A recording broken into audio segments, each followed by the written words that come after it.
Introdução. Este livro tem uma história curta e uma longa. Vamos começar com a curta. Em 2012, comecei a contribuir para um site chamado Quora. Lá, qualquer um pode fazer uma pergunta, de qualquer tipo, e qualquer um pode responder. Os leitores avaliam de forma positiva, upvote, as respostas que gostam e de forma negativa, downvote, as que não gostam. Assim, as respostas mais úteis vão para o topo, enquanto as outras caem no esquecimento. Eu estava curioso com esse site. Gostei da sua natureza aberto para todos. O debate geralmente era cativante e era interessante ver a gama diversa de opiniões geradas pela mesma pergunta. Geralmente, em meio a uma pausa, ou quando estava evitando trabalhar, eu acessava o Quora, buscando perguntas com as quais interagir. Ponderei e finalmente respondi a perguntas como: qual é a diferença entre ser feliz e estar contente? Quais coisas ficam melhores ao envelhecermos? E o que torna a vida mais significativa? O Quora diz quantas pessoas visualizaram sua pergunta e quantos upvotes você recebeu. Assim, você consegue entender seu alcance e ver o que as pessoas pensam sobre suas ideias. Apenas uma minoria daqueles que visualizam uma resposta dá upvote. Em julho de 2017, enquanto escrevia este livro, 5 anos após eu interagir com a pergunta "O que torna a vida mais significativa?", minha resposta àquela pergunta recebeu uma audiência relativamente pequena, 14 mil visualizações e 133 upvotes, enquanto minha resposta à pergunta sobre envelhecer foi visualizada por 7.200 pessoas e recebeu 36 upvotes. Não foram gols de placa necessariamente. No entanto, é o esperado. Em sites assim, a maioria das pessoas recebe bem pouca atenção, enquanto uma minoria torna-se desproporcionalmente popular. Logo depois respondi a outra pergunta: quais são as coisas mais valiosas que todos deveriam saber? Escrevi uma lista de regras, ou máximas, algumas muito sérias, outras com humor. Seja agradecido apesar do seu sofrimento. Não faça coisas que você odeia. Não esconda as coisas na neblina, e assim por diante. Os leitores do Quora pareceram gostar dessa lista. Eles comentaram e a compartilharam. Disseram coisas como: com certeza vou imprimir esta lista e guardar como referência. Simplesmente fenomenal e você zerou o Quora. Agora podemos fechar o site. Os alunos da Universidade de Toronto, onde lecionam, vieram até mim e disseram o quão haviam gostado. Até hoje, minha resposta para quais são as coisas mais valiosas foi visualizada por 120 mil pessoas e recebeu upvote 2.300 vezes. Apenas algumas das aproximadamente 600 mil perguntas no Quora passaram a barreira de 2.000 upvotes. As reflexões induzidas pela minha procrastinação haviam descoberto ouro. Eu havia escrito uma resposta com percentil de 99,9. Quando escrevi a lista de regras para a vida, não achava que ela se sairia tão bem. Eu havia dado bastante atenção para todas as 60 ou mais respostas que enviei naqueles meses próximos de quando escrevi o post. Contudo, o Quora oferece a melhor das pesquisas de mercado. As pessoas que respondem ficam no anonimato, são desinteressadas no melhor sentido. Suas opiniões são espontâneas e imparciais. Então, prestei atenção aos resultados e pensei sobre as razões do sucesso desproporcional daquela resposta. Talvez eu tivesse atingido o equilíbrio certo entre o conhecido e o desconhecido ao formular as regras. Talvez as pessoas sejam atraídas pela estrutura que sugere. Talvez as pessoas apenas gostem de listas. Alguns meses antes, em março de 2012, eu havia recebido um e-mail de um agente literário. Ele me ouvira na rádio CBC durante um programa com o nome Just Say No Happenings, simplesmente diga não à felicidade, em que critiquei a ideia de que a felicidade era o objetivo correto para a vida. Durante as décadas anteriores, eu havia lido uma enorme quantidade de livros sombrios sobre o século XX, concentrando-me em especial na Alemanha nazista e na União Soviética. Alexander, o grande produtor de documentários sobre os horrores do campo de concentração de trabalhos forçados na União Soviética, uma vez escreveu que a ideologia deplorável, que sustentava que os seres humanos são criados para a felicidade, foi morta pela primeira pancada do bastão do feitor. Em momentos de crise, o sofrimento inevitável que a vida impõe pode rapidamente tornar ridícula a ideia de que a felicidade é a busca correta do indivíduo. Em vez disso, no programa de rádio, sugeri que um significado mais profundo era necessário. Percebi que a natureza desse significado era constantemente reapresentada nas grandes histórias do passado, e tinha mais a ver com o desenvolvimento do caráter frente ao sofrimento do que com a felicidade. Isso faz parte da história longa do presente trabalho. De 1985 a 1999, trabalhei por cerca de 3 horas por dia no meu outro e único livro já publicado, Mapas do Sentido, a Arquetipologia das Crenças. Durante aquele tempo e nos anos subsequentes, também ministrei um curso sobre o material daquele livro, primeiramente em Harvard e agora na Universidade de Toronto. Em 2013, ao observar o crescimento do YouTube e por causa da popularidade de alguns trabalhos que havia feito a TVO, um canal público da TV canadense, decidi gravar minhas palestras públicas e aulas na universidade e disponibilizá-las online. Elas atraíram uma audiência cada vez maior, mais de 1 milhão de visualizações até abril de 2016. O número de visualizações aumentou drasticamente desde então, chegou aos 18 milhões enquanto escrevi este livro. Mas isso, em parte, foi porque fui envolvido em uma controvérsia política que atraiu uma quantidade excessiva de atenção. Mas essa é outra história, talvez até mesmo outro livro. Em Maps of Meaning, propus que os grandes mitos e histórias do passado, particularmente aqueles provenientes de uma tradição oral mais antiga, tinham um intuito moral em vez de serem descritivos. Assim, eles não se preocupavam com que o mundo era da forma como um cientista se preocuparia, mas com a forma como um ser humano deveria agir. Sugeri que nossos ancestrais retratavam o mundo como um palco, um teatro, em vez de um lugar de objetos. Descrevi como cheguei à crença de que os elementos construtivos do mundo, como um teatro, eram a ordem e o caos, e não coisas materiais.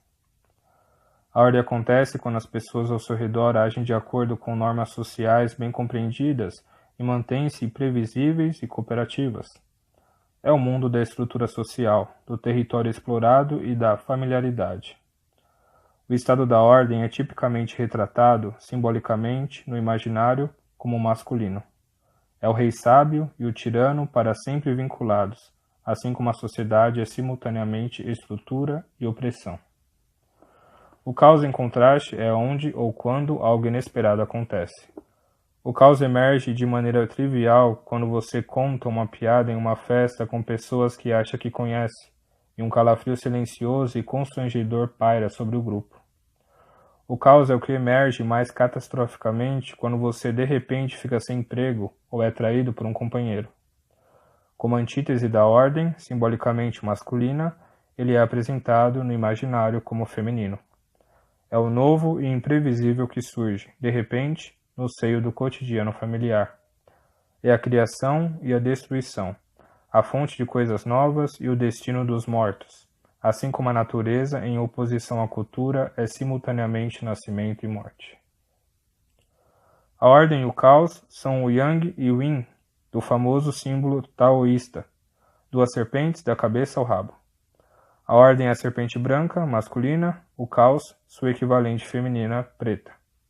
O ponto preto no branco e o branco no preto indica a possibilidade de transformação. Exatamente quando as coisas parecem seguras, o desconhecido pode se assomar gigante e inesperadamente. Em contrapartida, exatamente quando tudo parece estar perdido, uma nova ordem pode emergir da catástrofe e do caos. Para os taoístas, o significado deve ser encontrado no limite entre o par eternamente entrelaçado. Caminhar nesse limite é permanecer no caminho da vida, o caminho divino. O agente literário que mencionei ouviu o programa de rádio da CBC em que debatia essas questões. Isso levou a fazer perguntas mais profundas a si mesmo. Ele me enviou um e-mail perguntando se eu já havia considerado escrever um livro para o público em geral. Eu já havia tentado produzir uma versão mais acessível de Maps of Meaning, que é um livro bem denso. Mas durante a tentativa, vendo o resultado no manuscrito, percebi que não estava no clima. Acredito que isso tenha ocorrido pois eu estava imitando o meu eu anterior e meu livro anterior, em vez de ocupar o espaço entre a ordem e o caos e produzir algo novo. Sugeri que ele assistisse a 4 das palestras que havia feito para um programa da TVO chamado Big Ideas, Grandes Ideias, no meu canal do YouTube. Pensei que se ele fizesse isso, poderíamos ter um debate mais completo e com mais subsídios sobre quais os tipos de assuntos que eu poderia vir a tratar em um livro mais acessível ao público. Algumas semanas depois, ele entrou em contato comigo, após assistir às 4 palestras inteiras e debatê-las com um colega. Seu interesse havia sido despertado ainda mais, assim como seu comprometimento com o projeto. Isso era promissor e inesperado.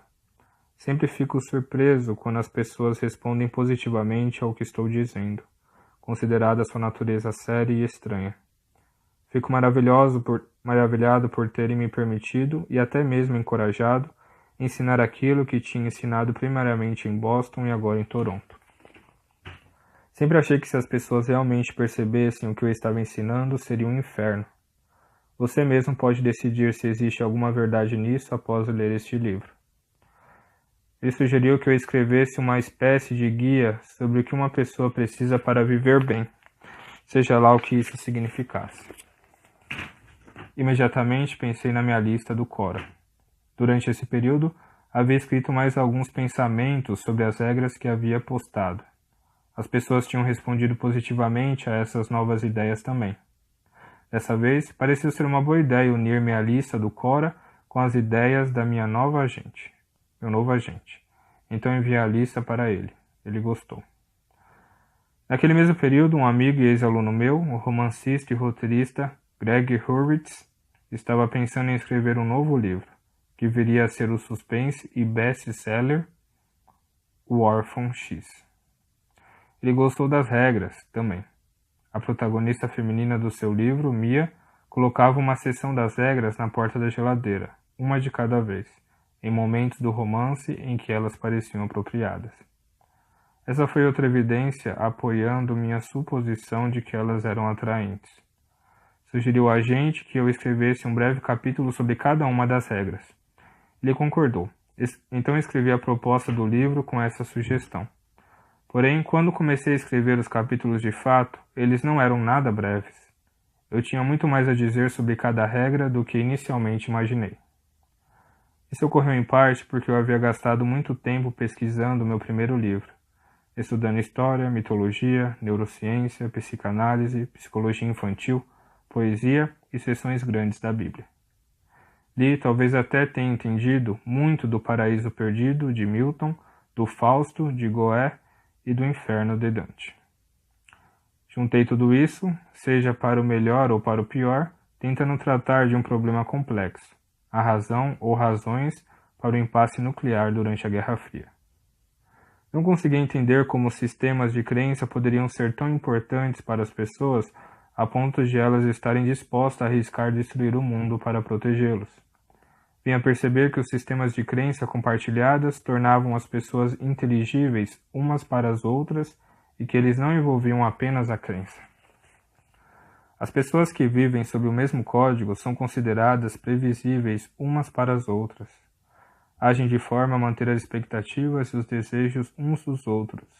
Elas podem cooperar, podem até competir pacificamente, pois todos sabem o que esperar dos outros. Um sistema de crenças compartilhados, parcialmente psicológico, parcialmente atuante, facilita tudo para todos, a seus próprios olhos e aos dos outros. As crenças compartilhadas simplificam o mundo também, porque as pessoas sabem o que esperar dos outros e podem agir juntas para domá-lo. Talvez não haja nada mais importante do que a manutenção dessa organização, dessa simplificação. Se ela for ameaçada, o grande navio do Estado balançará. Não significa exatamente que as pessoas lutarão pelo que acreditam. Elas lutarão para manter a coerência entre o que acreditam, o que esperam e o que desejam. Lutarão para manter a coerência entre o que esperam e como todos estão agindo. É precisamente a manutenção dessa coerência que permite que todos vivam em paz juntos, de modo previsível e produtivo. Isso reduz a incerteza e a mistura caótica de emoções intoleráveis que a incerteza inevitavelmente produz. Imagine alguém que foi traído pela pessoa que amava e confiava. O sagrado contrato social entre os dois foi violado. As ações falam mais alto do que as palavras, e cada ato de traição interrompe a frágil paz que foi cuidadosamente negociada em um relacionamento íntimo. Como consequência da deslealdade, as pessoas são tomadas por fortes emoções: repulsa, desprezo próprio e pelo traidor, culpa, ansiedade, raiva e medo. O conflito é inevitável, às vezes com consequências mortais. Os sistemas de crenças compartilhadas, sistemas compartilhados de condutas e expectativas negociadas e aceitas, regulam e controlam todas essas forças poderosas. Não é de surpreender que as pessoas lutarão para proteger algo que as salva de serem possuídas por emoções de caos e terror, e, após isso, da degeneração que leva à briga e ao conflito. E há mais, ainda. Um sistema cultural compartilhado estabiliza a interação humana, mas também é um sistema de valor, uma hierarquia de valor, em que algumas coisas têm prioridade e importância e outras não. Na ausência de um sistema assim, as pessoas simplesmente não conseguem agir. De fato, não conseguem nem perceber, porque tanto a ação quanto a percepção exigem um objetivo, e um objetivo válido é, por necessidade, algo valorizado. Nós experimentamos muito das nossas emoções positivas em relação aos objetivos.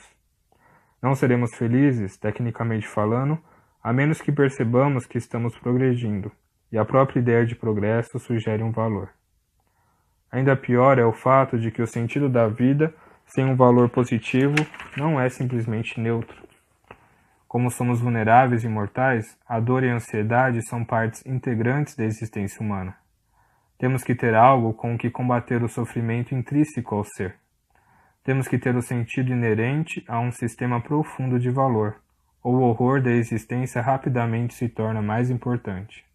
Então, o niilismo acena com sua falta de esperança e desejo. Assim, sem valor não temos sentido. Contudo, entre os sistemas de valor há a possibilidade de conflito. Estamos, dessa forma, eternamente presos entre a cruz e a espada. A perda da crença centrada no grupo torna a vida caótica, miserável e intolerável. A presença da crença centrada no grupo torna o conflito com outros grupos inevitáveis. No Ocidente, temos nos distanciado da nossa cultura centrada na tradição, religião e até mesmo na nação, em parte para diminuir o perigo do conflito em grupo. No entanto, cada vez mais nos tornamos presas do desespero da falta de sentido, e isso, de alguma forma, é uma melhoria. Enquanto escrevia Maps of Mind, fui, também, atraído pela percepção de que não podemos mais permitir o conflito, certamente não em escala das conflagrações do século XX. Nossas tecnologias de destruição tornaram-se muito poderosas. As consequências potenciais da guerra são literalmente apocalípticas. Mas não podemos simplesmente abandonar nossos sistemas de valor, nossas crenças, nem mesmo nossas culturas. Sofri com esse problema, aparentemente intratável, por meses. Haveria um terceiro caminho invisível para mim? Uma noite, durante esse período, sonhei que estava suspenso no ar, pendurado em um lustre vários andares acima do solo, diretamente sob o domo de uma enorme catedral. As pessoas que estavam no solo pareciam distantes e pequeninas. Havia uma vastidão enorme entre mim e qualquer parede, e mesmo até o pico do próprio domo. Aprendi a prestar atenção nos meus sonhos, especialmente por causa do meu treinamento como psicólogo clínico. Os sonhos lançam luz nos lugares sombrios que a própria razão ainda tem que conhecer. Também estudei o cristianismo consideravelmente, mais do que quaisquer outras tradições religiosas, embora sempre busque ajustar essa lacuna. Como todos, preciso e, de fato, extraio mais daquilo que conheço do que daquilo que não conheço. Sabia que as catedrais foram construídas no formato de uma cruz, e que o ponto sob o domo era o centro da cruz. Sabia que, simultaneamente, a cruz era o ponto de maior sofrimento, o ponto de morte e transformação e o centro simbólico do mundo. Aquele não era o lugar no qual eu queria estar.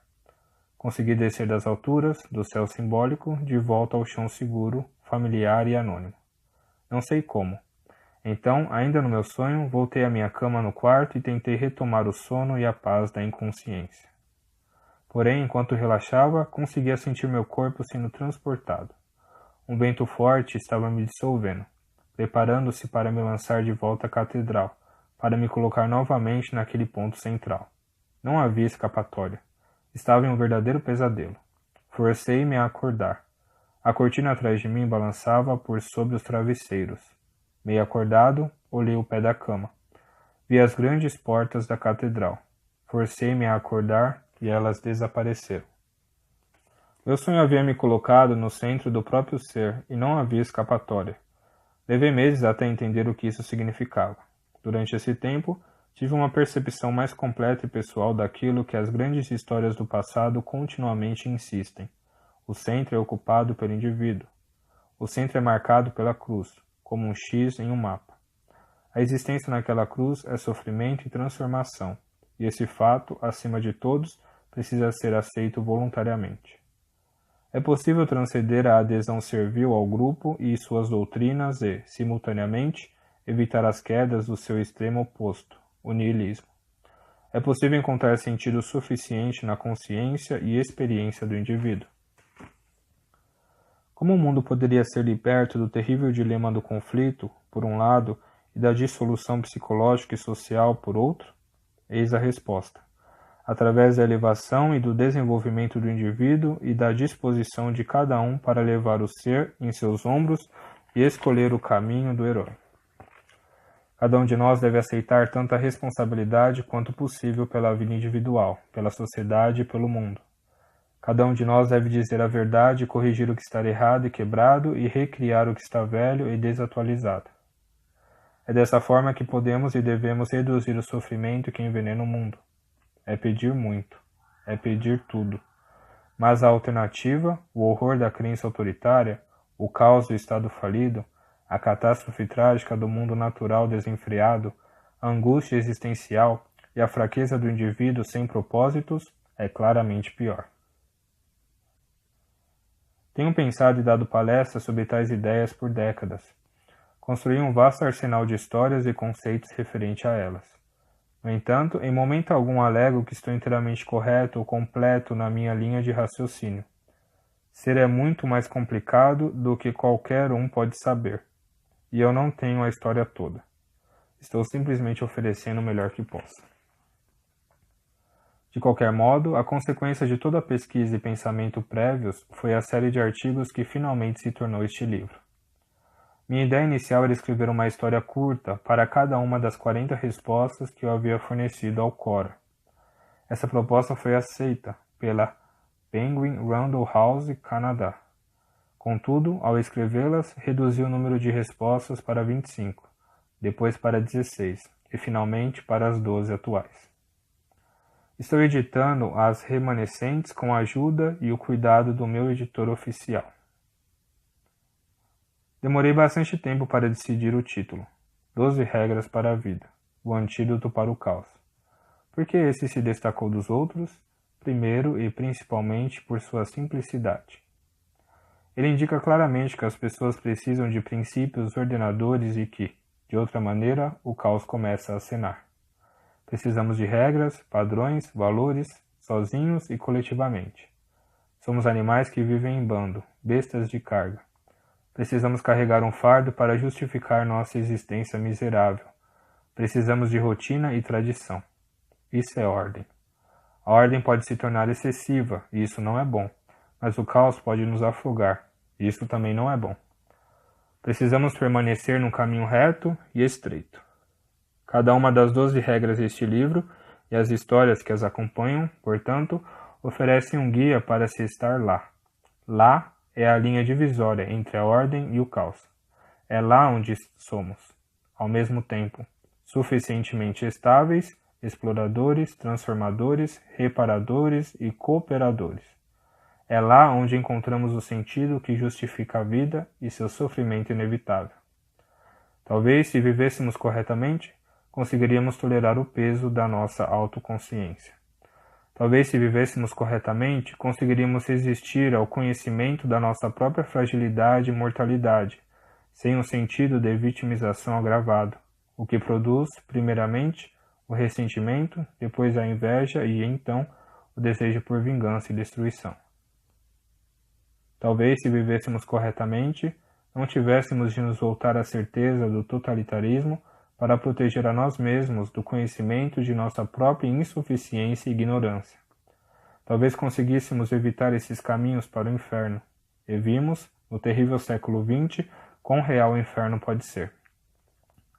Espero que essas regras e as histórias que as acompanham possam ajudar as pessoas a entender o que já sabem, que a alma do indivíduo anseia eternamente pelo heroísmo do ser genuíno e que a disposição para assumir essa responsabilidade é idêntica à decisão de viver uma vida significativa.